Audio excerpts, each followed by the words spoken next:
Hello and welcome to Leviathan News. It's January 30th, and today we're going to talk about the next $1 billion stablecoin. We've seen the regrowth of stablecoins this year. We're finally starting to chug back upwards in terms of total stablecoin market cap. But there's definitely some space for new entrants to come onto the scene, and that's where our guest today comes in. We have Conor Ryder of Ethena Labs, who's head of research there, who's come to talk about USDe, which is their latest stablecoin, and how it connects into the off-chain perps market and how it could potentially grow into the next $1 billion stablecoin. So Conor, thanks for being here today. Thanks for having me, Sam. For people that don't know Ethena, right, you guys have amassed well over $100 million worth of TVL just in a couple of weeks. I think it was 3 weeks ago that you passed the $100 million mark, and it's probably climbing significantly from there. But maybe we can just talk about like the kind of basic mechanics of how Ethena works. Sure. Yeah, absolutely. So to give a bit of background, I guess, on the inspiration for the idea was the Arthur Hayes article, Dust on Crust, about a year ago now at this stage. It was actually after the SVB collapse and that kind of banking crisis caused USDC to depeg. And for anyone that doesn't know, Arthur wrote about the need for a more crypto native stablecoin that could kind of stand on its own 2 feet, that was had no kind of ties to the traditional banking system, which we kind of know a lot of the stablecoins at the moment do have that kind of tie. So he was talking about how Terra obviously was that crypto native stablecoin, but obviously was fundamentally like flawed in its mechanism and everything. So Arthur talked about the possibility of essentially taking Bitcoin as collateral and then basically making a synthetic dollar position by shorting that Bitcoin on a centralized exchange on a perpetual future, so that those two positions offset from a P&L point of view, and you basically create this synthetic dollar position. So that was a kind of popular idea even back as far as 2016, 2017 on BitMEX itself, when they didn't have access to kind of stable coins, or it was like a Bitcoin only exchange, let's say. And I guess traders wanted to go on holiday, not worried about their Bitcoin exposure, and essentially wanted to create a synthetic dollar position. So they would have gone into that Bitcoin inverse perpetual future and created that synthetic dollar position. So the idea for a delta neutral, synthetic dollar has been around for a while. Arthur wrote about how you might do that with Bitcoin as collateral. And then Ethena kind of have 2 key differences to Arthur's idea. So the first difference in our design is that we're using staked Ethereum instead of Bitcoin as collateral. And essentially, staked Ethereum, probably this wouldn't have been possible pre-Shapella, when there was kind of serious discounts between Steth and ETH. But since Shapella, those discounts haven't been graded in about 30 bips. And obviously Steth is more liquid now and has kind of proliferated as a collateral asset across DeFi as a result of the improved liquidity. So essentially there with Steth, you get to have a yield-bearing productive asset on the collateral side of the trade, which is great.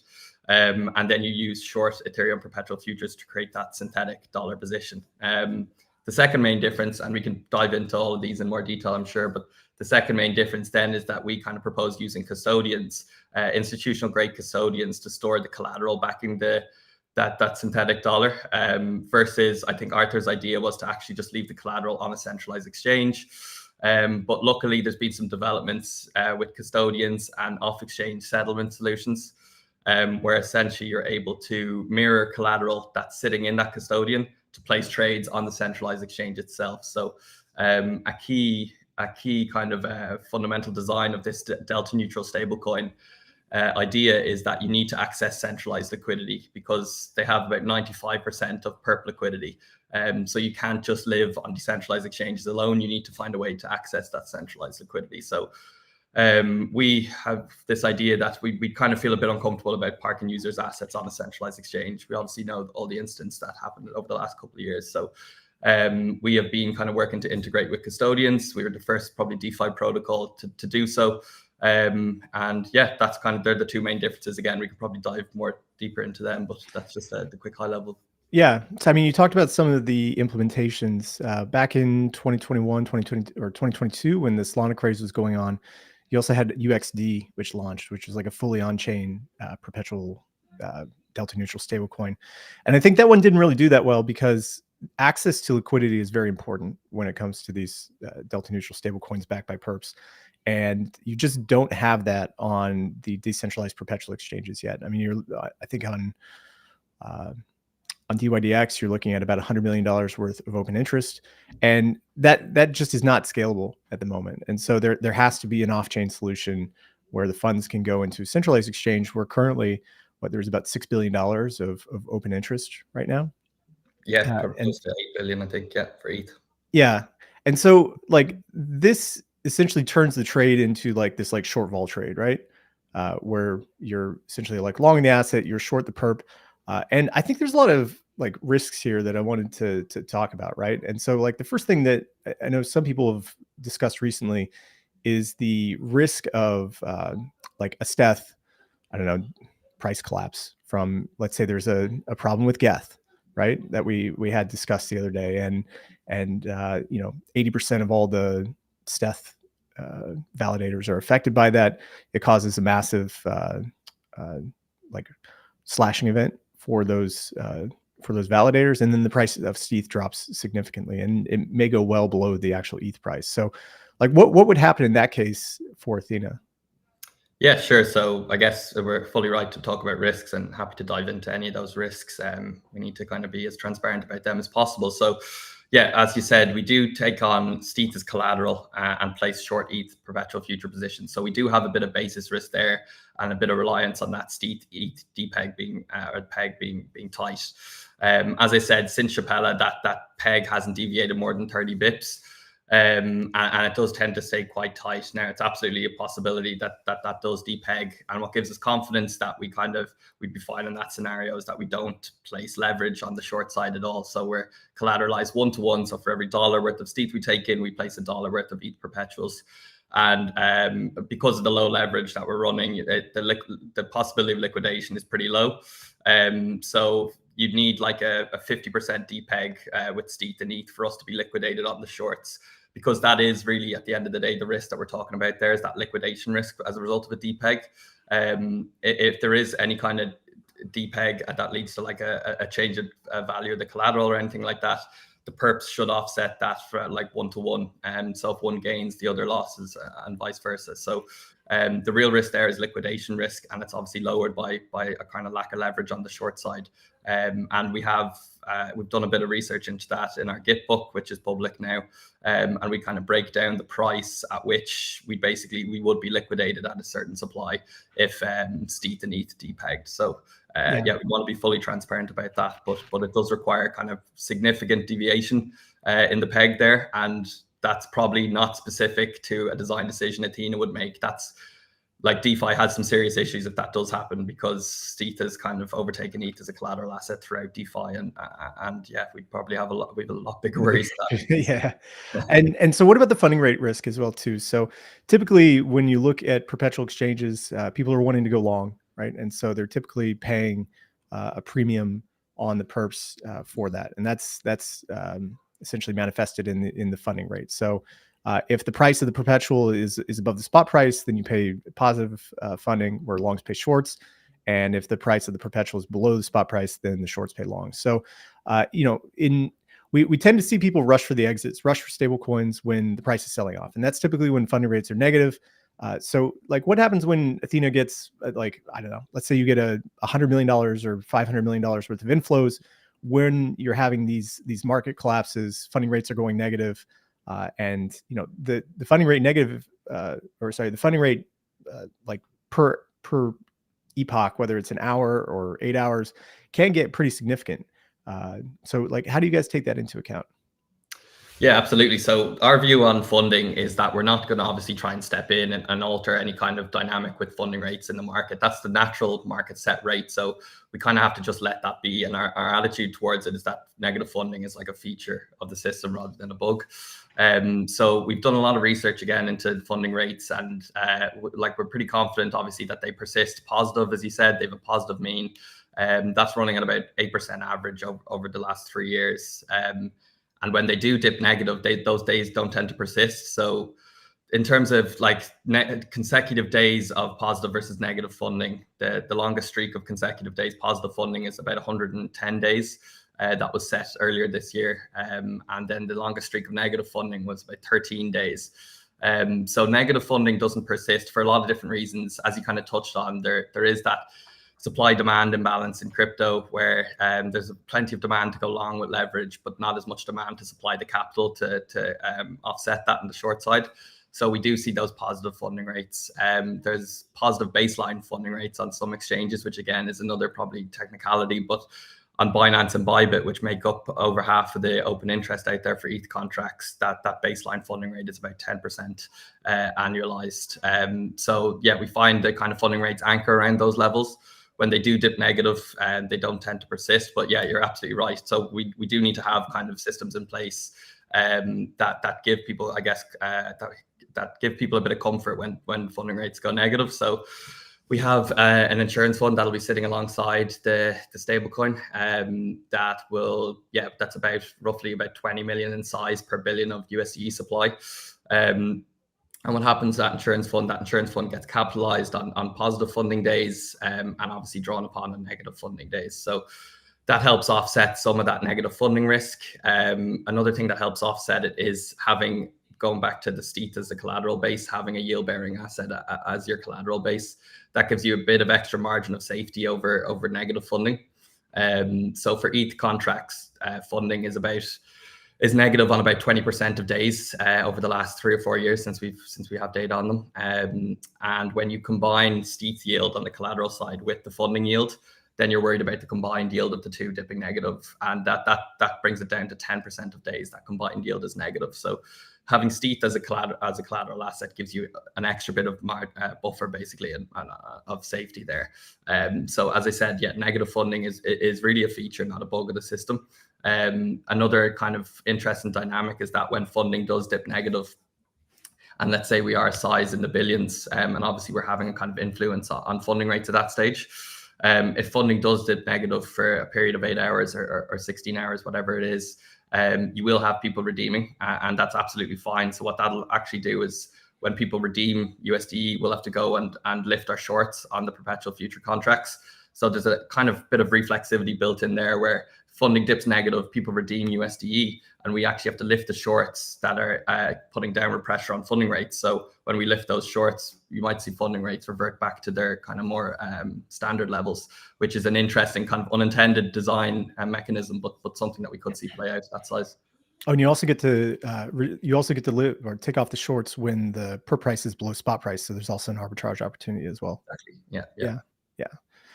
So when you're looking at like the growth of USDe into, say, the billions, the Chaos Labs came out with a report just a few days ago that said that $1 billion is definitely achievable with where open interest rates are right now. But after that, it will start to compress the funding rates downward. So you talked about 10% right now, but you could think about USDe at scale. Let's say it's like $10 billion.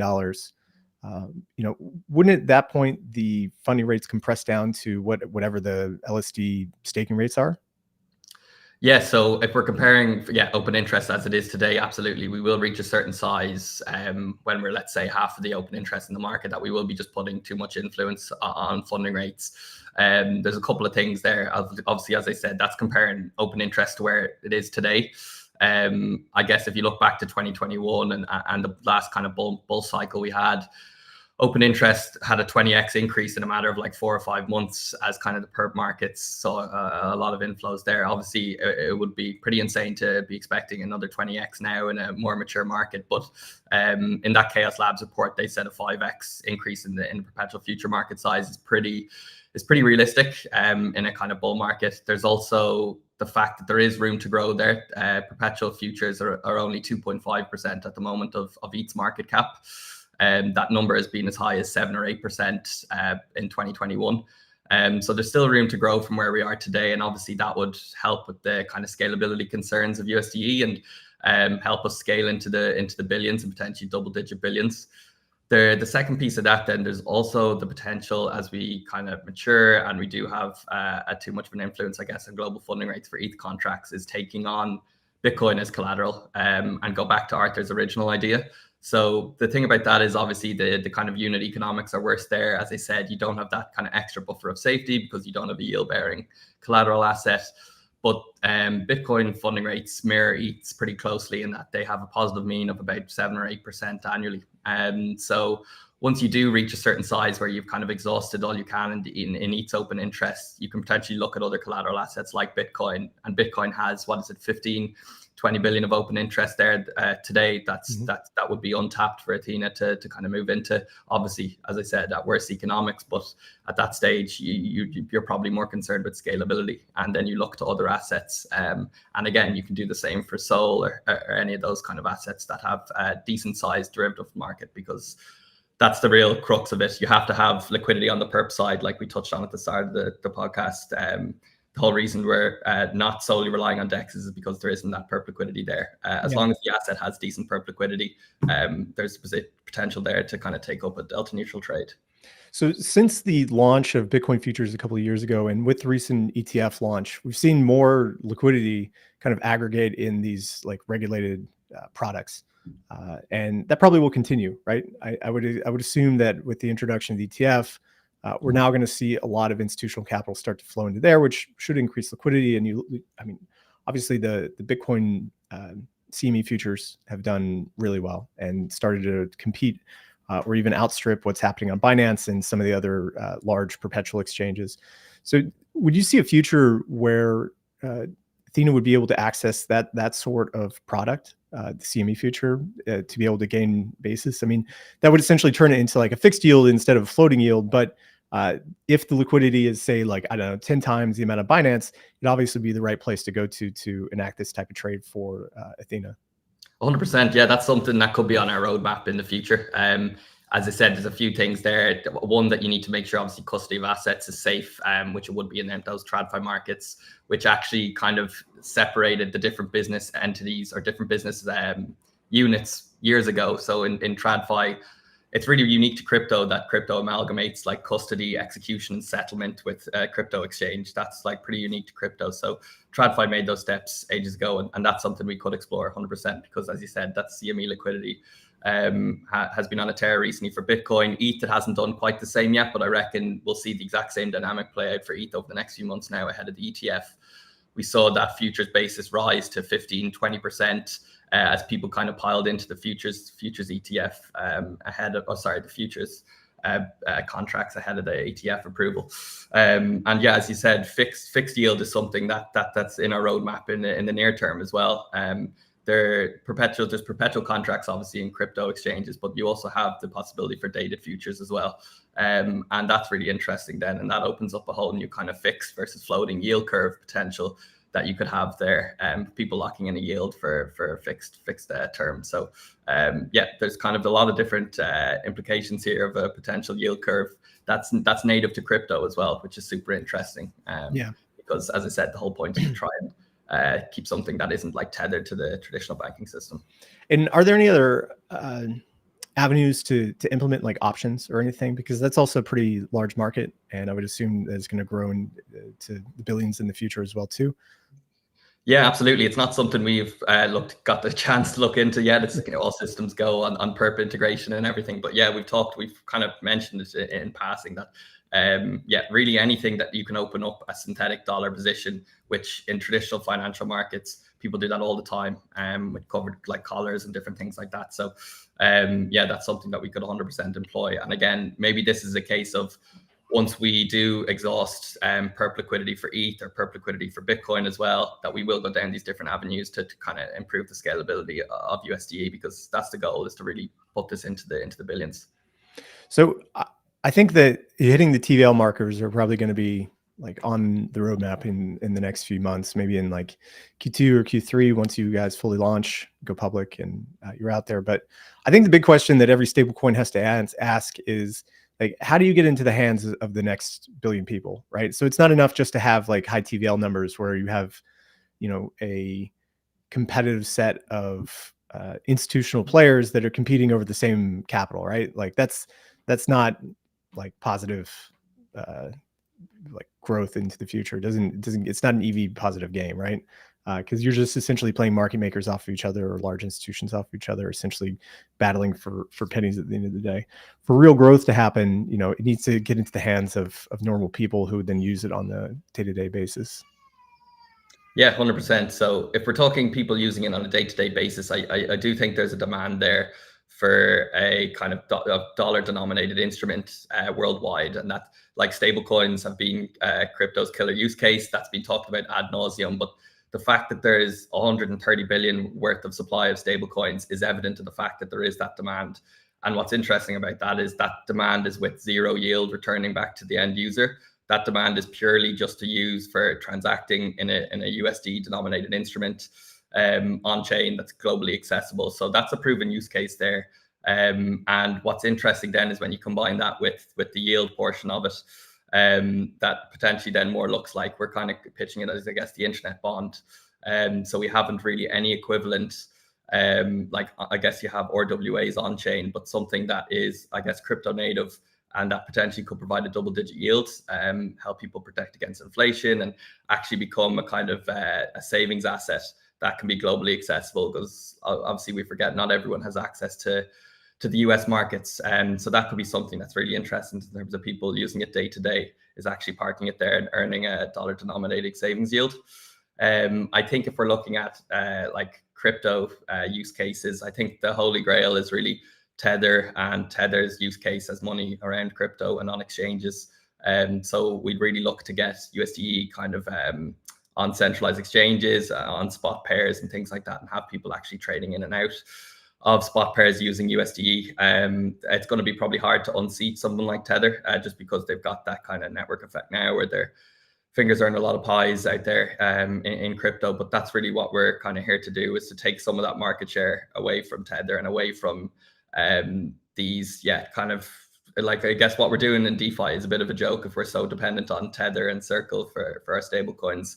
It'd be great to have a stable coin that actually is crypto native and isn't tied to traditional banking infrastructure. But that's how I feel about, I guess, the use cases.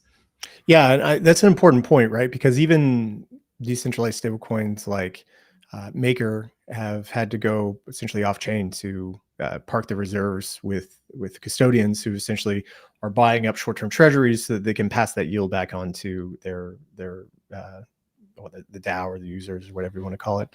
And so there definitely does need to be something that's encapsulated both within, like, hopefully fully on chain at some point, if on chain DEX perp liquidity and open interest can get to that level.